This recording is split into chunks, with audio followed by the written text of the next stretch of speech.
अस्सलाम वालेकुम, मेरा नाम जैन कुरैशी है और मैं इस वक्त मौजूद हूँ फ्रांस के शहर लील में। तो जैसा कि दिसंबर आ चुका है और फ्रांस में सर्दियां भी बढ़ती जा रही हैं। बारिशें वैसे यहाँ पर अमूमन रहती हैं, लेकिन सर्दियों में बारिश होना सर्दी में इजाफा करने के बराबर है।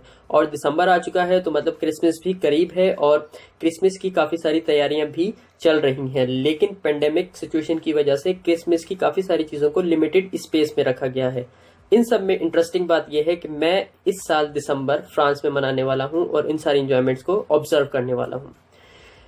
एनीवेज, हम बात करते हैं अपनी लास्ट वीक की वीडियो पे जो मैंने पोस्ट की थी और उसमें बताया था कि जो स्टूडेंट्स पाकिस्तान से फ्रांस आना चाहते हैं और उन्हें कोई क्वेश्चंस या क्यूरीज हैं तो वो मुझसे डायरेक्टली कांटेक्ट कर सकते हैं। तो मैं अपनी अप्रोच के लिहाज से ये कोशिश करूंगा कि मैं उन सबको गाइड कर सकूं। तो आज की इस वीडियो में हम ये डिस्कस करेंगे कि वो कौन सी स्कॉलरशिप्स हैं जिनको अवेल करके पाकिस्तान से स्टूडेंट्स फ्रांस आ सकते हैं और उन स्कॉलरशिप्स की डिटेल हम कहां से हासिल कर सकते हैं, कौन सी वेबसाइट से हासिल कर सकते हैं और उनकी रिक्वायरमेंट्स क्या हैं वो भी हम देखें। अच्छा जी, तो प्रोसीजर क्या है कि फ्रांस की स्कॉलरशिप्स की इन्फॉर्मेशन के लिए आप सबसे पहले जाएंगे कैंपस फ्रांस पाकिस्तान की वेबसाइट पे और ये वेबसाइट आपके सामने इस वक्त ओपन है। उसके बाद आप जाएंगे स्कॉलरशिप प्रोग्राम्स में। स्कॉलरशिप प्रोग्राम्स के लिए आपके पास एक पूरी लिस्ट ऑफ स्कॉलरशिप्स आ जाएगी। तो ये आपके पास कुछ स्कॉलरशिप्स हैं जिनमें से मेक ओवर प्लेनेट ग्रीन है, एक्सीलेंस स्कॉलरशिप है और राइफल स्कॉलरशिप है और ओवरसीज स्कॉलरशिप्स हैं, इरास्मस प्लस स्कॉलरशिप है। तो ये कुछ स्कॉलरशिप्स हैं जिनको अवेल करके आप फ्रांस आ सकते हैं। इनमें से किसी भी एक स्कॉलरशिप को अगर आप ओपन करते हैं तो उसकी कंप्लीट डिटेल आपके सामने आ जाती है और बिल्कुल कंसाइज फॉर्म में आपको तमाम डिटेल मिल जाती है कि आपने कौन सी यूनिवर्सिटी में अप्लाई करना है, उसकी एलिजिबिलिटी क्राइटेरिया क्या है, आपके पास बेनिफिट्स कौन से हैं स्कॉलरशिप के। उसके अलावा आपके पास एप्लीकेशन फाइल कौन से डॉक्यूमेंट्स आपने सबमिट करवाने हैं, टाइमलाइन सिलेक्शन का क्या है, तो किस तरह से कौन सी चीज़ आपने सबमिट करवानी है, ये सब चीज़ें आपको यहाँ से मिल जाएंगी। तमाम इन्फॉर्मेशन आपको इसी पेज से स्कॉलरशिप प्रोग्राम्स में से मिल जाएंगी। तो हम देखते हैं कि यहाँ पे एक लिस्ट ऑफ स्कॉलरशिप्स अवेलेबल है हमारे पास। इनके अलावा भी कुछ ग्रांट्स अवेलेबल हैं। उनके लिए आप how to finance your study को सिलेक्ट करें और उसके बाद एक और लिंक आपके पास खुल जाएगी जो कि कैंपस फ्रांस से ही रिलेटेड है।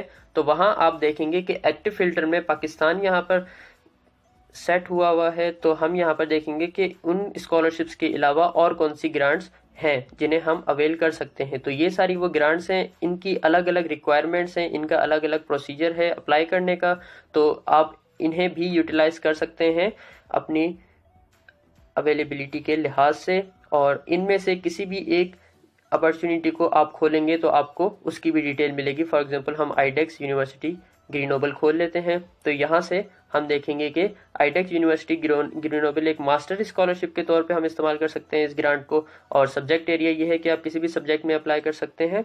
उसके अलावा डिस्क्रिप्शन भी लिखी हुई है और इसके बेनिफिट्स क्या है, ड्यूरेशन कितना है, कितनी ग्रांट्स अवेलेबल हैं इसकी और फंड कौन करता है इसे, हायर एजुकेशन इंस्टीट्यूट्स करते हैं और एलिजिबिलिटी क्राइटेरिया क्या है, एप्लीकेशन प्रोसेस क्या है। तो इस तरह से आपको तमाम ग्रांट्स, तमाम स्कॉलरशिप्स की इंफॉर्मेशन कैंपस फ्रांस पाकिस्तान के पेज से मिल जाएगी और हर स्टूडेंट्स इसको ज़रूर विजिट करें। और कैंपस फ्रांस पाकिस्तान का फेसबुक पे पेज भी है, आप उन्हें भी लाइक करें ताकि आपको तमाम स्कॉलरशिप जैसी अनाउंस होंगी तो ये वो स्कॉलरशिप्स हैं जिनका अवेल करके पाकिस्तान से फ्रांस स्टूडेंट्स आते हैं।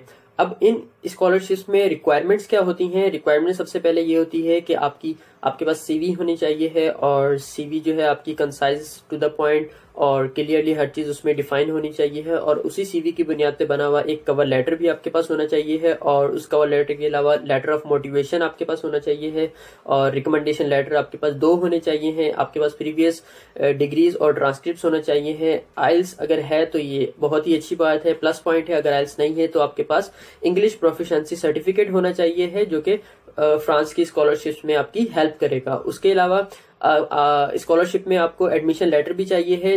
जो आप फ्रेंच यूनिवर्सिटी में जब एडमिशन लेंगे तो आपको एक एडमिशन लेटर रिसीव होगा, वो एडमिशन लेटर आप स्कॉलरशिप की रिक्वायरमेंट्स में पुट करेंगे। अगर आपके पास एडमिशन लेटर नहीं है तो प्रूफ ऑफ एडमिशन, जो कि एक प्रूफ होगा कि आपने एडमिशन के लिए अप्लाई किया हुआ है लेकिन अब तक रिस्पांस नहीं आया है, तो उसका प्रूफ भी आप अपलोड कर सकते हैं रिक्वायरमेंट्स में और वो भी एप्लीकेबल है। उसके अलावा जो आइडेंटिटी डॉक्यूमेंट है, पासपोर्ट, वो भी नेसेसरी है आपका। तो ये सारी वो रिक्वायरमेंट्स हैं जो कि जनरली हर स्कॉलरशिप में जरूर मांगी जाती हैं। तो इन सब को जल्द से जल्द प्रिपेयर कीजिए और स्कॉलरशिप्स अनाउंस हो तो इन सबको डिजिटल फॉर्म में अपने पास रखें ताकि आप इन्हें इजीली अपलोड कर सकें। तो ये सब बातें थी स्कॉलरशिप्स के हवाले से कि कौन कौन सी स्कॉलरशिप्स हैं और उनकी क्या क्या रिक्वायरमेंट्स हैं। तो नेक्स्ट टाइम हम कोशिश करेंगे कि एक एक स्कॉलरशिप को डिटेल में डिस्कस कर सकें।